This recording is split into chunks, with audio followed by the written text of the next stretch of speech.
Good morning, First Alliance. Thank you so much for having me. I love in that video when Bao was sharing what she was saying about how it's worth it. She's not talking about easy things being worth it. Like, have you ever eaten a piece of like big chocolate cake, all the icing? I love icing. You eat that whole corner of the cake that's left over, and like in that moment, it's like, oh yeah.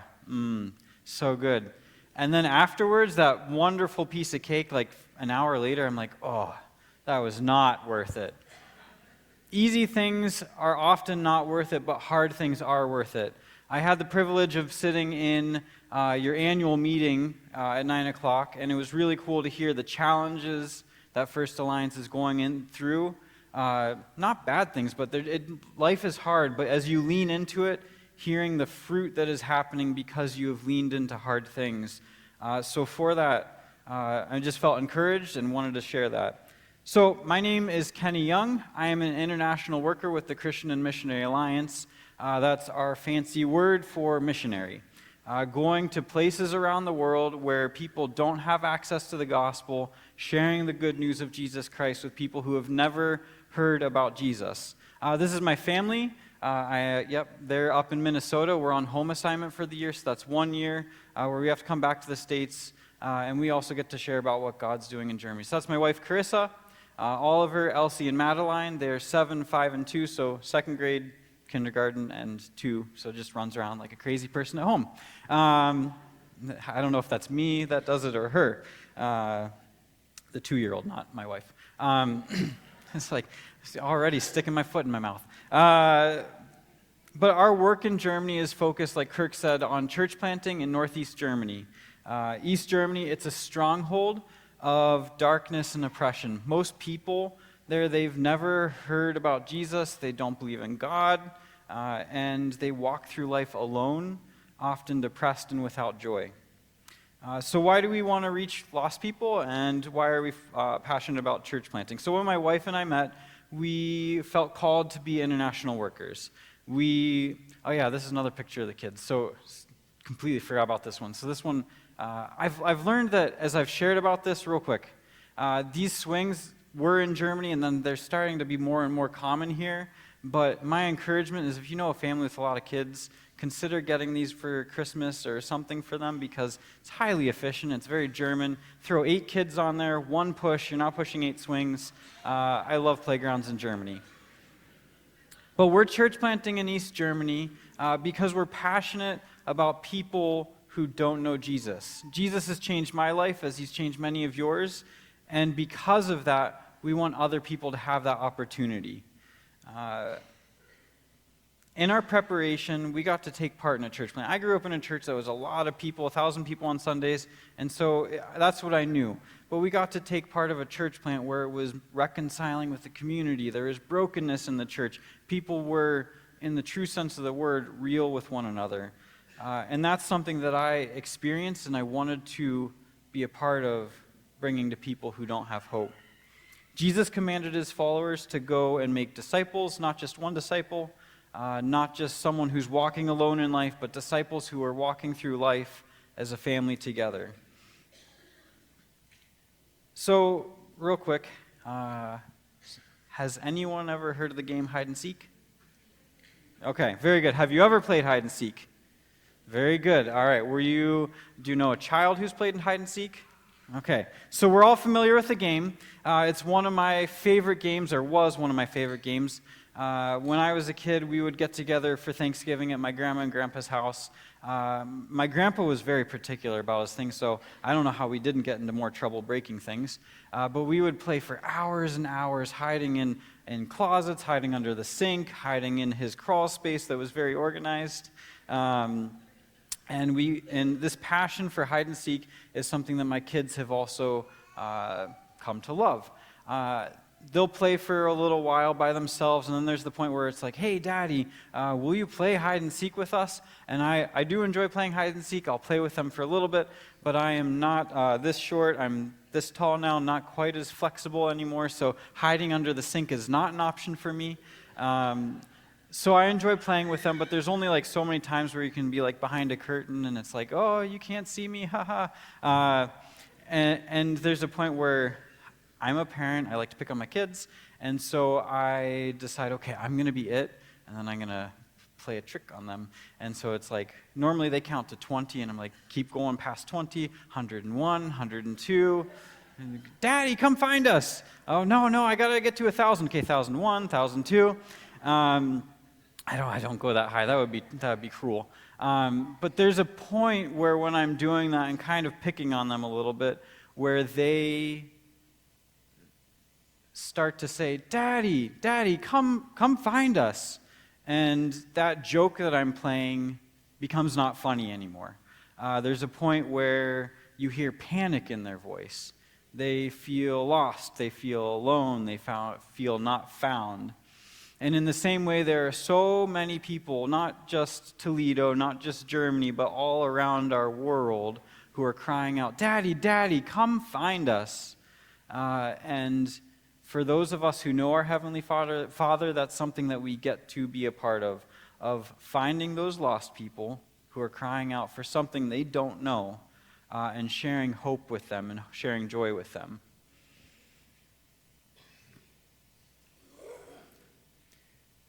The Alliance is committed, as you saw in that video, to going to hard places where the gospel is not present, so that those lost people crying out, Daddy, will meet their Heavenly Father. And I love being a part of that. So we're serving in East Germany, Northeast Germany, a town called Waren. There's Germany on the map. There's Waren on the map, that little star. It's about 2 hours north of Berlin, an hour south of the Baltic Sea. I absolutely love the town that we get to live in. It's 24,000 people, fairly small, but we're right beside a national park, so we get to, if I liked running. I need more time to go running. But I love it because we can go into nature. There's a lake right there. And I'm just so thankful that God has blessed us with a beautiful town. You can go, so here's a picture of it. There's the lake. And then the next picture as well. Our town is an old European town. There's a church in it, several churches. But these churches are simply church buildings, not a church family. It's a church building where it's a museum. In tourist season, you can pay $2 and climb the tower. It's pretty cool. I recommend it. But if you go there on a Sunday morning, it is dead as a cemetery, which is heartbreaking because of Germany's history, right? We are in Germany. We aren't doing this alone. We have our teammates, as Kirk shared a little bit, the Careys and the McLeans. I believe the Careys were here last year, and you got to hear from them, which is awesome. They are our seasoned teammates. And we love working with them. The McLeans just finished their language study time and are jumping in, have been since the day they landed, jumping in with church planting as well. Our team is not just focused on church planting. In the middle of the slide there is the logo of the church plant, Internationale Gemeinde Waren, International Community Church of Warren. We also serve through English day camps in our town, English camps in the summer, English classes throughout the week, cooking classes, community groups, youth group, offering alpha courses, serving Ukrainian refugees as best as we can, and leading the church in that. And then also just using our natural interests to get to know people. Like my wife plays soccer. I've learned how to fish. I enjoy running, and so do that with people, not just by myself. It's a lot of work, yes, but it's only possible with our teammates and also with churches like First Alliance who support financially, support through prayer, and have their pastor and his wife as our pastoral care couple. And we are so grateful for that. And so just a side note, with Kirk and Heather being our pastoral care couple, thank you for supporting them in that. Thank you for praying for them in that, because we're there without a lot of support. And so having people that are, I think you think he's relatable, maybe? I do. And so we really appreciate that support and that thumbs up that you've given for them to be a part of, being a part of what's happening in Germany. So maybe a question some of you are asking, why Germany? It's something that I've asked myself because you look at Germany's history. You had Martin Luther, you had beautiful churches. The printing press was invented there. Why? So that you could print more Bibles, so that people could have it to read. You have first world, strong economy, Bayer, Volkswagen, of just a couple of companies, of many, many that are known throughout the world. There's not just economic abundance, but also social affluence. But despite all of these things, Northeast Germany remains one of the least reached pockets of the world because of their history. So if we think about the past century, that's been a century of conflict for Germany. World War I, World War II. In World War II, the church was used as a mouthpiece of propaganda. People through that season were much more quickly ready to swear their allegiance to their nation rather than to God. And that's what the church became. People doubted the church even before the war. When you fast forward to Soviet rule, when the wall was put up, and you had East Germany and West Germany, you can go to the slide that has the divide there. East Germans were not allowed to be bold about their faith.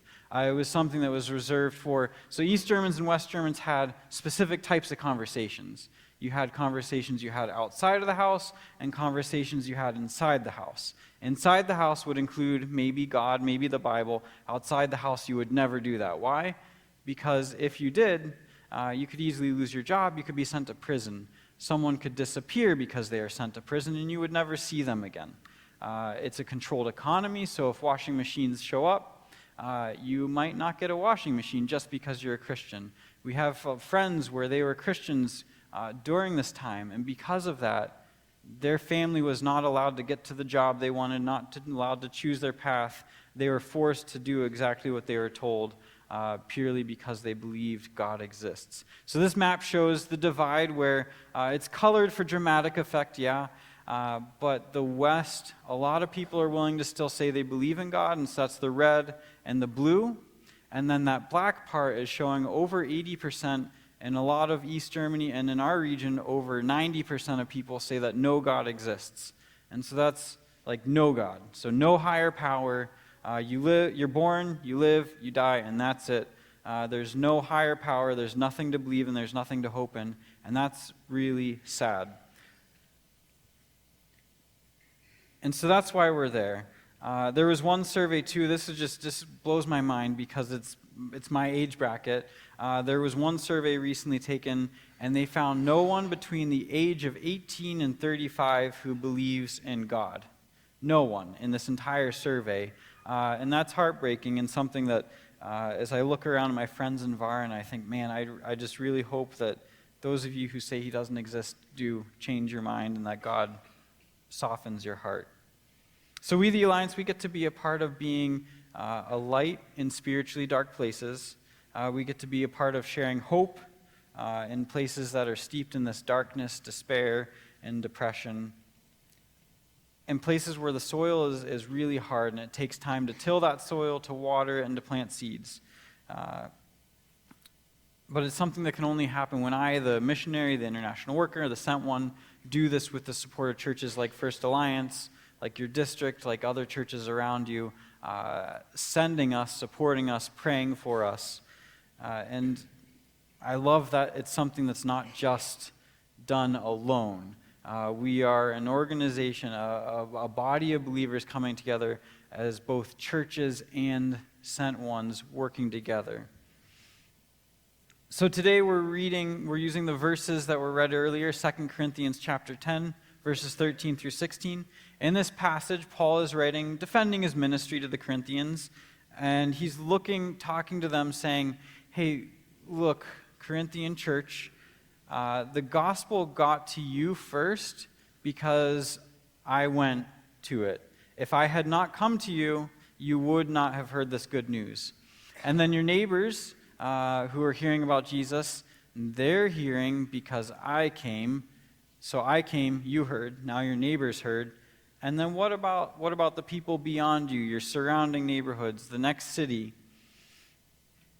He's writing to the Corinthians because to understand where we are now, it's really helpful to understand our past, where we came from. And to understand the vision that we have for the future, it's really helpful to understand the past vision, the past that we've come from. So from this passage, I'm going to look at 3 points, apply them to what we've seen in Varan and how we see God at work, some really cool stories of the first reach, the initial impact, where there's that first touch, the first going in, the first sharing, the reach among, so that broadening impact where, okay, the first couple of people have heard, and then they start to tell their neighbors, they start to tell their friends, and then those friends catch on, and so then that's where we have the regional, the reach beyond, the regional impact, and a global impact. So Paul writes in verses 13 and 14, "We, however, we will not boast beyond proper limits, but will confine our boasting to the sphere of service God himself has assigned to us, a sphere that also includes you. We are not going too far in our boasting, as would be the case if we had not come to you.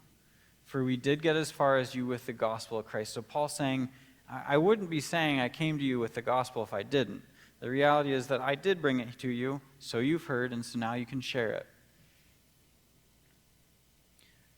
So we need to take faith-filled risks to reach our neighbors, to reach other people. Why? The gospel will not go further unless we take faith-filled risks, unless we feel uncomfortable, unless we feel challenged.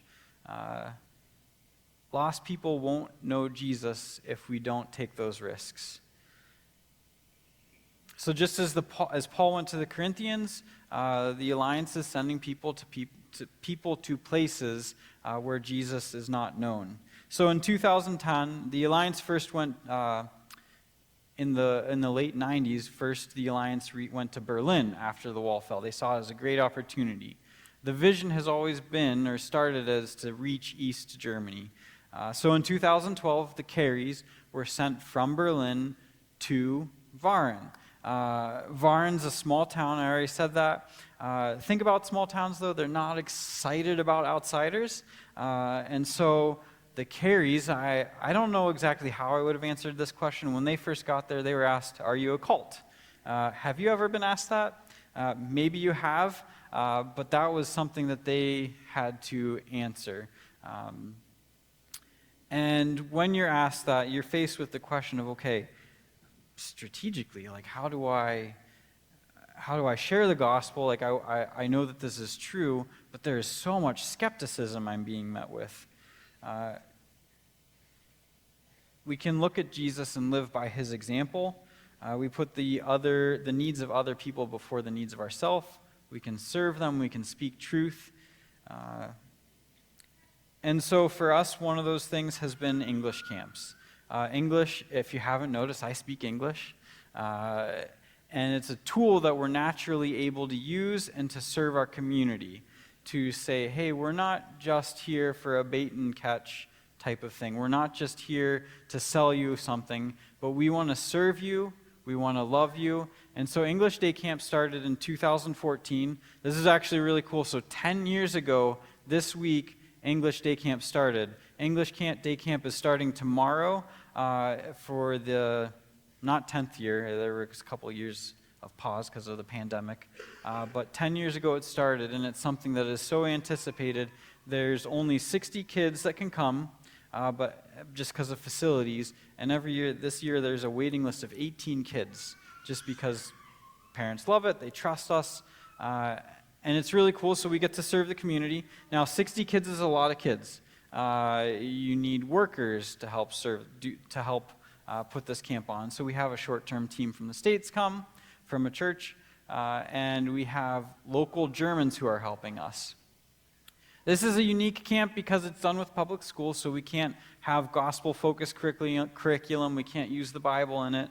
But when you are putting on a camp where you have a dozen to a dozen and a half adult German volunteers, you have to plan with them ahead of time. You have to plan with them during the week. You get to hang out with them in the evenings. And every year, English Camp has had a couple of stories because we, the international worker, we get to work with the German locals who don't believe in God, and the American team from a church, they get to work with them. And this past year is no exception to that, and just an example of how living life with other people can be a testimony to how God cares for people, how God loves them, and the love that Jesus has for them. So every day at camp, you start with a meeting. My wife was in charge of it, and she always had someone end the meeting with a short devotional or a couple verses, and then also end by praying. And so this is where you have probably about a dozen to 18 Germans who don't believe in God in the room. And so someone shares, someone prays, and you move on with the day. That sounds pretty standard for like a VBS or any church meeting. You pray before you get going with the day, right? And for me, sometimes, if I'm being completely honest, I can forget how powerful those daily rhythms, those simple practices are. Each and every one of us in this room can pray. Each and every one of us in this room can talk to God. No matter where we are, no matter what we're doing, God is with us. But not everyone knows that. So after camp, a friend of ours came up to us, and he just had recently been wrestling with depression, suicidal thoughts, to the extent that he had been in a clinic for 6 weeks to help him level out and get into a better place. God had put him in, allowed him to get to a low, so that at this camp he came up to us afterwards, and he'd been coming to church. He was a friend of ours, but it was still something that he didn't totally understand, didn't totally grasp. But he came up to us afterwards, and in church he only observes us, the American teaching or praying or reading from the Bible, but that week he saw 5 different people do it. He came up to us and he says, because 5 different people prayed, 5 different people read from the Bible, I realized this is also something that I can do. So simple, but life-changing for him, to the extent that every day he was praying, every day before he went to work, he opened the Bible app, would stop in the break room, pray for his shift, pray for his day, be encouraged and challenged through Scripture. And those were the first steps. And what's amazing with this friend, Ingo, he started by just a little bit of prayer, knowing God, and his wife was coming to church because she saw it was good for her depressed husband. The kids got a kids program, and so she came, but she texted my wife at one point, and she said, "Hey, Carissa, I'm just coming because it's good for my husband." And you would see her escape to the children's church because she didn't want to be part of the adult discussion. I don't know if you've been to children's church, but still truth is taught there, which is really amazing. And so Katrin was going to children's church, her children were going, and a couple months after she texted, "Hey, this isn't for me," she texted my wife again and said, "Hey, Carissa, I'm starting to see this is something for me." Fast forward to this past October, as this family has been faithfully coming because of that one observation of multiple people praying, multiple people having a relationship with Jesus. This whole family has now committed their lives to Christ, and they are now following Jesus, which is just amazing because it's not just one person, it is a whole family. And when a whole family's life has changed, they can have a greater impact. And so now his mom, who was skeptical of this little cult of people, she came, doubtful at first, saying, "Oh, I'll just come," and now she's continuing to come. She's hearing truth weekly, and we're praying for her, for their family, for their neighbors, as God continues to change their lives. So you have that initial impact. You've served the community. People are beginning to observe truth, observe a God who can change lives, a God who wants to know them. And as our team serve the community, you have people who are encountering Jesus, but you can't do that alone. That's why all of you are here together, not in your own homes, because you want to live life together. And so we decided as a team in March of 2019, now's the time to start a church. So 2 Corinthians 10:15, Paul continues to write, Neither do we go beyond our own limits by boasting of work done by others. Our hope is that as your faith, the Corinthians, continues to grow, that our sphere of activity among you will greatly expand. So as the faith of the local Wageners continues to grow, that the people in that community would be influenced by that they would see that they would see the hope and the joy that those who are following Christ live with. And so a local church is critical to this mission. And so we started meeting in a living room. Next slide. It was super simple. We had breakfast together. We ate together. We had coffee. Kids rolled on the floor while you're trying to talk and have a lesson. It was great. But what was amazing is that it took it out of a stuffy church. This is not a stuffy church. It took it out of that. I'm thinking of that picture earlier where it's a big brick building and cold. It took it out of that environment that's not friendly. You gotta watch your words sometimes, you know. But it took it out of that setting that in their mind is very authoritative and put it in their own hands, something that's tangible, something that's normal, and something that they can relate to. We met in the Carey's living room. It was awesome. March 2019, we had families consistently coming. One man was helping us with even doing some of the worship that we were leading. And then if you fast forward a year from March of 2019, I don't know if you've heard of COVID-19, but it hit the whole world, and Germany was very restrictive, and so we had about 2 years of up and down restrictions, lockdowns, where you had to choose which friends you could hang out with. So that was super challenging. You're sitting there thinking, God, I am here so I can be with people, and now I can't be with people? Like, what are you doing, God? Like, this makes absolutely no sense. But in that season, we felt God continuing to lead us, like talking about prayer again, continuing to be obedient in prayer, something that's challenging because it means you're sitting there, not sitting in it, but just in your everyday life, just trusting God that He's still at work. What I love about prayer in this season that was very challenging for everyone, all of us had a lot of challenges there, is that as we exited that time of COVID and the pandemic, restrictions lightened, people came back. People were still hungry, and not just the people who had been coming, but other people. And they were curious. They were asking questions. And so we outgrew that living room, thankfully, because of English classes and other offerings in the community, other serving of the community. We had a partnership with a community center. And so we made a more public Sunday brunch church. It was chaotic. We sometimes met, like the picture in the middle. We did it's called a brick brunch, just like that big game. You can't use certain words, but little bricks that you build things with. We had a brick brunch where we built a Bible story with the bricks, and kids got to participate, adults too, and then just making the Bible real, making it so it's not just a storybook, but something that applies to your everyday life.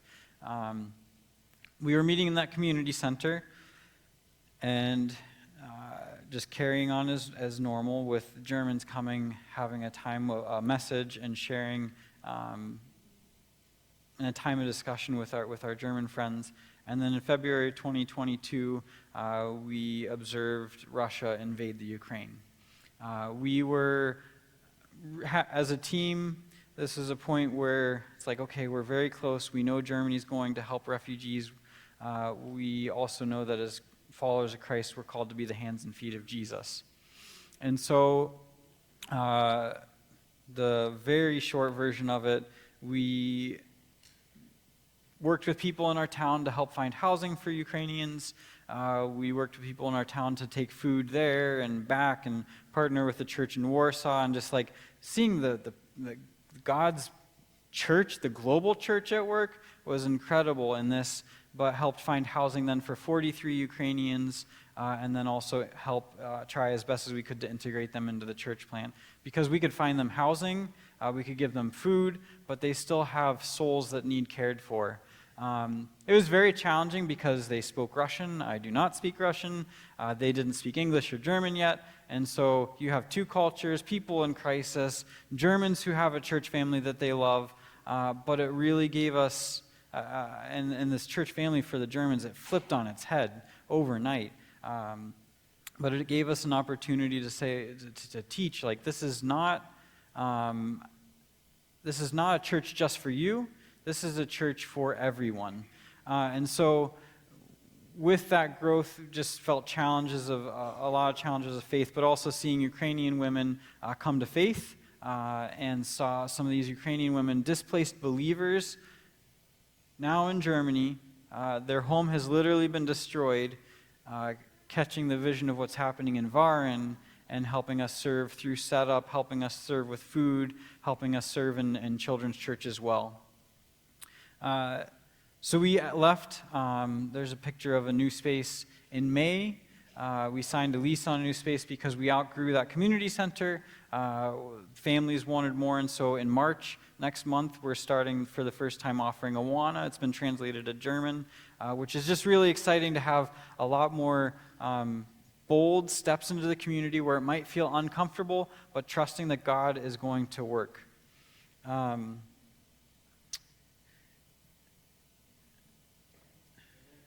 So, one really cool story with that initial impact, that broadening reach in the community.